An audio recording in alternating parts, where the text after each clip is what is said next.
और मैंने खोजना शुरू किया तो पता चला भारत में सबसे ज्यादा गाय का कत्ल भारत की सरकार कर रही है, मुसलमान नहीं कर रहे हैं। और इस देश में ऐसे कई मुस्लिम समाज हैं जिनको मैं जानता हूं जो गाय को वैसे ही पालते हैं जैसे आप पालते हैं। आप कभी आइए, गुजरात में कच्छ नाम का एक जिला है।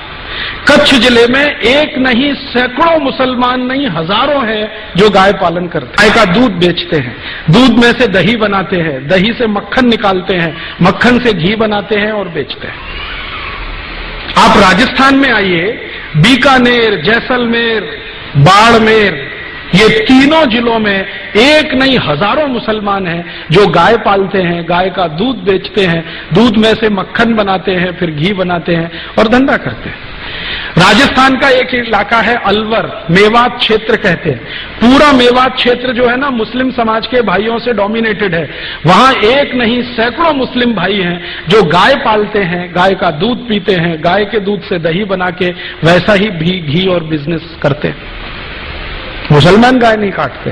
ये बहुत बड़ा भ्रम है जो हम हिंदुस्तानियों के बीच में फैलाया अंग्रेजों ने, और ये भ्रम फैलाया था अंग्रेजों की रानी ने, जिसको हम दुर्भाग्य से विक्टोरिया कहते रहे हैं। उसने एक चिट्ठी लिखा था 1894 में। अंग्रेजों का एक अधिकारी हिंदुस्तान में था, उसका नाम था लैंसडाउन, गवर्नर था इस देश में। उसको एक चिट्ठी लिखा, विक्टोरिया ने चिट्ठी लिखा कि देखो, हम भारत में जितने कत्ल खाने चलाते हैं उनमें सबसे ज्यादा गाय कटती है। ये भारत के हिंदुओं को पसंद नहीं है क्योंकि ये उनकी अधिष्ठात्री है, माने हम उसको पूजनीय मानते हैं, मातृ समान मानते हैं। हिंदुओं को पसंद नहीं है और वास्तव में मुसलमान भी नहीं पसंद करते गाय को मारना और उसको खाना। गाय तो हमारे लिए काटी जाती है, माने अंग्रेजों के लिए काटी जाती है। अब भारत में हिंदू और मुसलमान कभी एक हो गए और गाय बचाने में लग गए तो हमारी सरकार नहीं चलेगी भारत में। इसलिए तुम एक काम करो कि जितने कत्ल खाने चल रहे हैं गाय काटने के लिए, उनमें मुसलमानों की भर्ती कर दो और हिंदुओं को बताओ कि गाय देखो मुसलमान काट रहे हैं। तो हिंदुओं की भर्ती नहीं, मुसलमानों की भर्ती कर दो। हिंदुओं को बताओ कि गाय मुसलमान काट रहे हैं, कट हमारे लिए रही है, काट रहे हैं मुसलमान, खाते नहीं है, हम खा रहे हैं, काट रहे हैं ये। हिंदुओं को जब ये पता चल जाएगा, ये दोनों एक दूसरे को लड़ मारेंगे और ये लड़ने लगेंगे तो हमारी गद्दी सुरक्षित रहेगी और हम भारत पर 1000 वर्ष तक राज करेंगे। ये विक्टोरिया की चिट्ठी है, लैंसडाउन को 1894 में लिखी गई। इस चिट्ठी से पढ़कर मेरे समझ में आ गया कि पॉलिटिक्स क्या है इस देश में। पॉलिटिक्स ये है कि गाय कटे अंग्रेजों के लिए और लड़ते रहे हिंदू मुसलमान। हम एक दूसरे को गाली देते रहें, एक दूसरे की टांग खिंचाई करते रहें और अंग्रेज मजा करते रहें। इस तरह से अंग्रेजों ने वो एक जो पॉलिसी है ना, बांटो और राज करो, डिवाइड एंड रूल, वो ये है।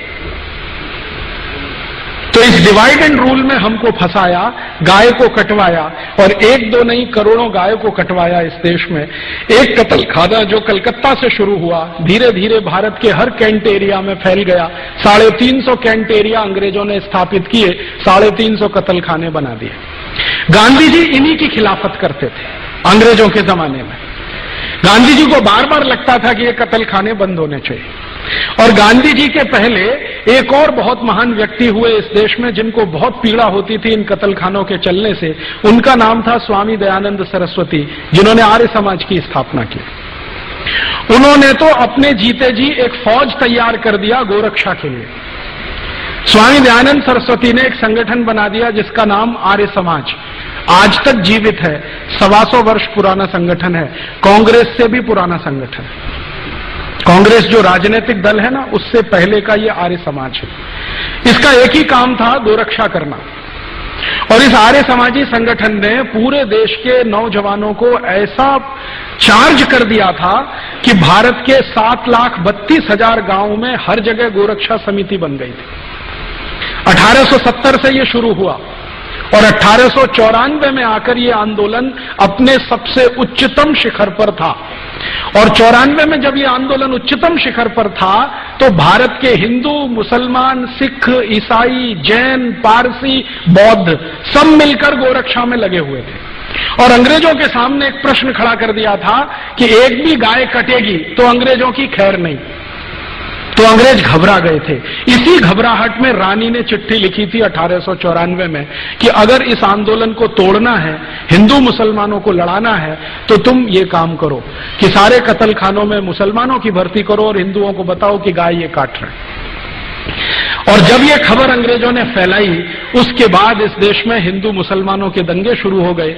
मैं आपको विनम्रतापूर्वक बताना चाहता हूं कि 1894 के पहले इस देश में एक भी हिंदू मुस्लिम दंगा नहीं हुआ। पहला हिंदू मुस्लिम दंगा 1894 दिसंबर में हुआ, रानी की इस चिट्ठी के बाद, और उसके बाद लाइन लग गई दंगों की। फिर क्या हुआ? आजादी का प्रश्न पीछे आ गया, गोरक्षा का प्रश्न पीछे आ गया, हिंदू मुसलमानों का सांप्रदायिकता का प्रश्न सबसे आगे आ गया। और अंग्रेजों ने लगभग 60-70 साल तक इसी आग को जलाकर रखा और इसमें समय समय पर घी डालते रहे। वो कभी भी ये दोनों एक ना हो जाएं, इसके लिए पूरी ताकत लगाकर अपने एजेंटों को उन्होंने भारत की बहुत सारी संस्थाओं में घुसा के बिठा दिया।